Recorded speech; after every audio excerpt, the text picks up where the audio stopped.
अभी जो है वो वर्तमान जो हमारी पंचायतें हैं और दूसरी निकाइयाँ हैं, ब्लॉक समितिज़ हैं, जिला परिषद हैं, नगर पंचायत हैं, म्यूनसिपल कॉरपोरेशंस हैं, अब सभी की अवधि जो है वो पूरी हो गई है। अब वो सारे जो है वो हिमाचल प्रदेश में चुनावों के जो पंचायतों के चुनाव हैं, नगर निगम और शहरी इकाइयों के चुनाव जो हैं वो बड़े शीघ्र होने वाले हैं। हिमाचल प्रदेश की सरकार और हिंदुस्तान की जो सरकार है, उन्होंने 2011 की जो सेंसस है, मर्दशुमारी है, उसी को बेस माना है और उसको बेस मानते हुए ये जो हमारे कुछ वार्ड जो हैं वो रक्षित होंगे, कुछ शेड्यूल कास्ट के को जाएंगे, कुछ शेड्यूल ट्राइब्स को जाएंगे, कुछ ओबीसी को जाएंगे, कुछ महिला वर्ग को जाएंगे। तो उनको सामने रखते हुए ही हिमाचल प्रदेश में वार्ड बंदी जो है वो होनी चाहिए। इसमें किसी प्रकार की राजनीतिक द्वेष भावना या राजनीतिक इंटरफेरेंस नहीं होनी चाहिए, क्योंकि जब कांग्रेस पार्टी की सरकार थी तो उस वक्त पंचायत चुनावों के लिए एक अमेंडमेंट जो थी, वो कॉन्स्टिट्यूशनल अमेंडमेंट जो थी वो पार्लियामेंट में लाई गई कि जिस तरह से विधानसभा और लोकसभा के चुनाव होते हैं उसी तर्ज के ऊपर हमारे निकायों के चुनाव हों और उनकी अवधि जो है उसी के अनुसार जो है वो निर्धारित की जाए।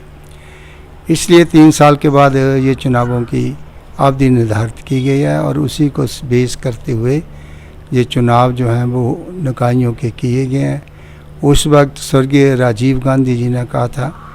कि जब मैं 1 रुपया जो है वो दिल्ली से भेजता हूँ तो बड़ी मुश्किल से 10 पैसे जो हैं वो हमारे गांवों के विकास के लिए जाते हैं और 90 पैसे जो हैं बीच में गायब हो जाते हैं। तो उस परंपरा को रोकने के लिए ये पद्धति जो है, पंचायत पद्धति जो है, जो महात्मा गांधी भी यही कहते थे कि हमारी पंचायतें जो है वो मजबूत होनी चाहिए। तो अब सीधा पैसा जो है वो पंचायतों को आता है और पंचायत जो है वो खुद मुख्तियार हैं अपने एरिए के प्लानिंग और डेवलपमेंट करने के लिए। तो अभी हमारे बहुत से जो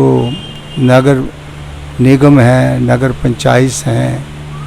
हमारी म्यूनसिपल कॉरपोरेशंस हैं, उनके चुनाव भी होने वाले हैं। तो उनको भी 2011 की जो सेंसस है उसका को ध्यान में रख करके वार्ड बंदी जो है वो उसी के अनुसार होनी चाहिए कि जहाँ शेड्यूल कास्ट की पॉपुलेशन ज़्यादा है वहाँ शेड्यूल कास्ट के लिए रिजर्वेशन दी जाए, जहाँ ट्राइबल ज़्यादा है वहाँ ट्राइबल के लिए, जहाँ महिला ज़्यादा है वहाँ महिला के लिए, जहाँ जनरल पॉपुलेशन ज़्यादा है उन कास्ट की उसको जो है वो वहाँ पर खोला रखा जाए। और इसी तरह से ओबीसी को जो एरियाज़ ज़्यादा हैं उनमें जो ओबीसी कैंडिडेट आए और जहाँ ओबीसी औरतों की जनसंख्या जाता है वहाँ महिला जो है वो ओबीसी आनी चाहिए। परंतु पीछे जो एक भर्ती का कार्यक्रम शुरू हुआ था उसमें मैंने अपने ज्वाली नगर पंचायत में देखा कि एक वार्ड तो ऐसा है जिसमें एक घर है पूरे के पूरे अपने अनुसूचित जाति का और उस वार्ड को जो है वो अनुसूचित जाति के लिए कर दिया एक घर के ऊपर। तो इस तरह से क्या है कि लोगों में विक्रिंग होती है। तो अभी दोबारा 5 सितंबर तक जो है वो दोबारा डिप्टी कमिश्नर साहब ने नोटिफिकेशन की है कि फिर दोबारा जो है वो वार्ड बंदी होगी और मैं चाहता हूँ कि 2011 की जनगणना को बेस मान करके जहाँ पर जितनी आबादी लोगों की है उसको बेस मान करके वार्ड बंदी होनी चाहिए ताकि किसी भी प्रकार की लोगों के बीच में रिजेंटमेंट नहीं होनी चाहिए। चुनाव जो हैं ये कोई पार्टी सिंबल के ऊपर कई बार नहीं लड़े जाते हैं। अब जहाँ की वर्तमान सरकार ने भी कोई पार्टी सिंबल के ऊपर चुनाव नहीं लड़ना है,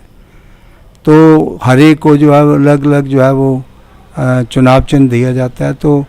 निष्पक्ष चुनाव जो है होने चाहिए, जो आदमी जीत के आए वही जो है वो लोगों की जो है वो पूरी तरह उसको ईमानदारी के साथ सेवा करनी चाहिए। मैंने देखा है कि जब हमारे पीछे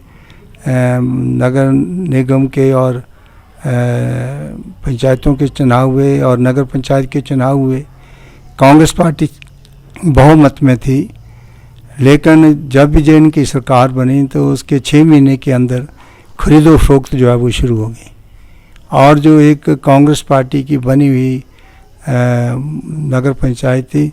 उसके कुछ वार्ड मेंबर्स को खरीदो फरोख्त करके जो है वो तोड़ने का प्रयास किया और उनको तोड़ा। हिमाचल प्रदेश में ये परंपरा जो है बिल्कुल गलत है। कोई भी पार्टी सत्ता में आए, प्रजातंत्र में जो चुने हुए लोग हैं उनके साथ इस प्रकार का खिलवाड़ करना एक ओछी राजनीति का परिचय है। इसलिए हमें चाहिए कि निष्पक्ष चुनाव किए जाएं और जो भी जीत के आएगा वो हमेशा तत्परता से पंचायतों की सेवा करे, डेवलपमेंट करे। और जो लोग करप्ट हैं, जो पंचायतों के फंड्स को जिन्होंने जो है वो इधर उधर किया है, उनके ऊपर जिनकी इंक्वायरियाँ चली हैं उनको डिबार करना चाहिए।